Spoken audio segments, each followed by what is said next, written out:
Hello guys! It's been a while and I know you've all missed my recipes. This year has been crazy busy and so I had to take a break from all of this. But wait no more, because today I have a special recipe that you guys can try and make at the comforts of your home. This might look a bit complicated, but I assure you 100% success if you follow my recipe. This is an absolute favorite, so if you're interested, let's get started! To start off with, these are the ingredients needed. Kaffir lime leaves, lemongrass, a shave of palm sugar, couple of shallots, garlic, fresh ginger, turmeric and galangal. We also need a handful of cashews, star anise, 2 cinnamon sticks and cumin. For our protein, we need 1.5 kilograms of beef chuck, 300 grams of fresh grated coconut. We also need 2 tablespoons of tamarind and 10 pieces of dried chilies. And lastly, 3 cans of coconut cream. Now that all the ingredients are ready, let's start to make our curry paste. Make sure all the hard ingredients are chopped smaller. It'll be easier to blitz them all together that way. Traditionally, making the paste for this dish is done in a mortar and pestle. In that way, all the aromatic oils from the ingredients will be released. Candle nuts are usually used to add richness to the paste, but cashews and macadamia nuts can be an alternative too. Some adds fresh red chilies besides having the dried ones. It would really depend on you. As for me, these are enough. I prefer using the stick blender to make my paste rather than a food processor. It really makes a fine paste and doesn't require any liquid to do the job. Now our rendang curry paste is ready. Just look at how pretty that is. It smells great too. Get your pot over a medium heat and put about 3 to 4 tablespoons of oil. Put our freshly made curry paste and saute it until it releases its lovely aroma. This might take a few minutes before it turns into a deep orange color, an indication that our paste is now cooked. It's time to add in the cinnamon sticks, star anise, cumin seeds, and the top parts of the lemongrass. Continue sauteing for a couple more minutes until it caramelized a bit.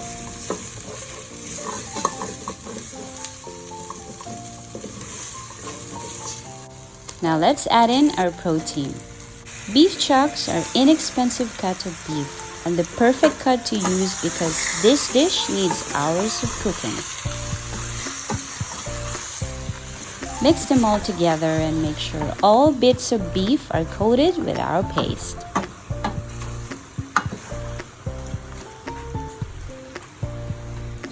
Let the beef brown for a bit before adding in the coconut cream.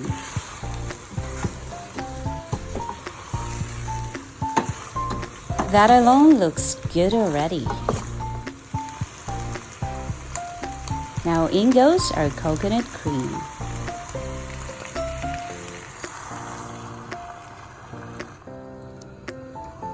Mix them well and then leave it to a low simmer for a good 2 hours. Yep, you heard me right. 2 hours are just minimum. These usually takes more depending on how the consistency of the sauce be like.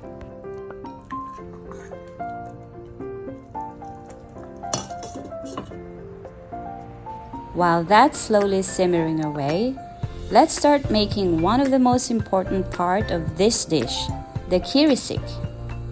It starts by toasting fresh grated coconuts in the pan until it reaches that golden brown color we're looking for. These could take about 15 to 20 minutes. It can't be rushed or put into a high heat. The last thing we want is a burnt kirisik. Now that's what we're after, perfectly toasted. After an hour of simmering, let's now add in the tamarind paste. I diluted it in hot water. We only need the fleshy part, so the seeds are then removed.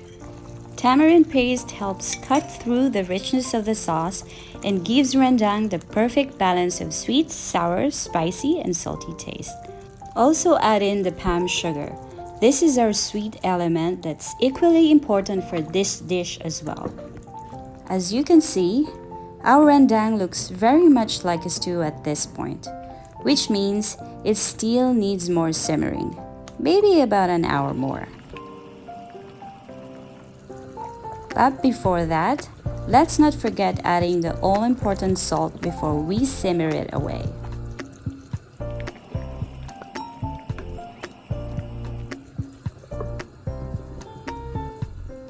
Now back to the kirisik we made earlier. It's now nice and cold, and so let's look at it. What we are looking for is a peanut butter-like consistency. Only this one is a coconut butter, if you know what I mean. Now that's a kirisik, roasted, nutty, and oily. I had a teaspoon of it and it's unreal, very rich and tasty. As you guys can see, most of the sauce are reduced significantly for over an hour of simmering. Time to add in the kirisik. This will not only give color to the dish but also extra richness and more depth of flavor to our beef rendang. It will leave a toasty and nutty background to this dish that will keep you wanting for more. The color of the sauce gets darker as the sauce reduces, and the oil will slowly start to separate as well. I skim off the oil because as it reduces further, more oil will be coming out and we don't want that.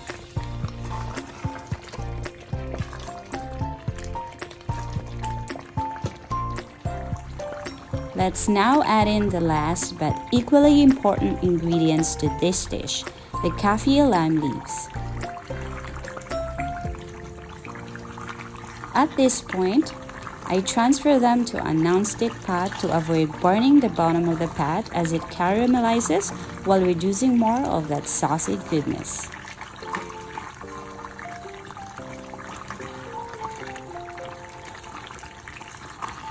I can already tell how great of a dish this will be. Bring the heat to low but continue to simmer and give it a mix from time to time. As it continuously reducing, the sauce will begin to cling onto each piece of beef and will coat them as it caramelizes. And all the lovely aromas from all those spices starts to fill the whole kitchen too. It's already looking good as it is, but it still needs a few good minutes in there. Come on guys, judging from that, you know it's gonna be really good. That's a flavor bomb right there. That's the result of more than 2 hours of slow cooking.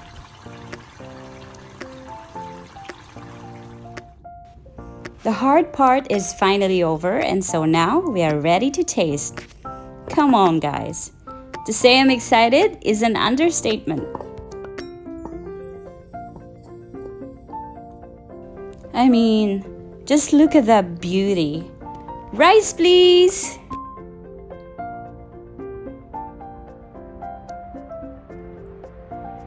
Let's get to my favorite part.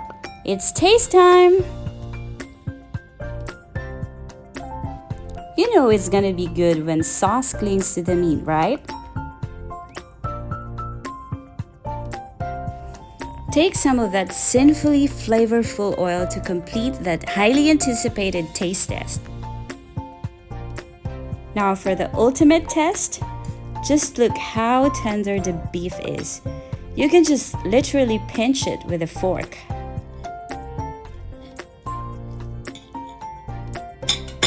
And so the moment of truth, guys. Here we go.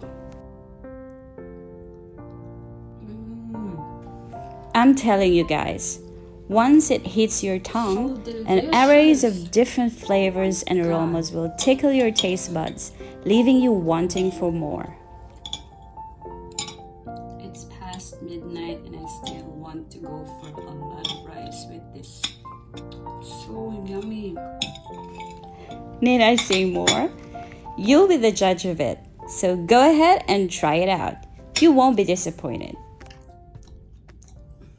Thank you guys for watching. If you like this recipe, please give it a go and tell me what you guys think. I'd love to definitely hear from you. And if you haven't subscribed yet, please do not forget to subscribe and click on the notification bell to keep you updated from all the latest videos in this channel. Once again, this has been your Acoustic Chef. See you guys soon. Ciao!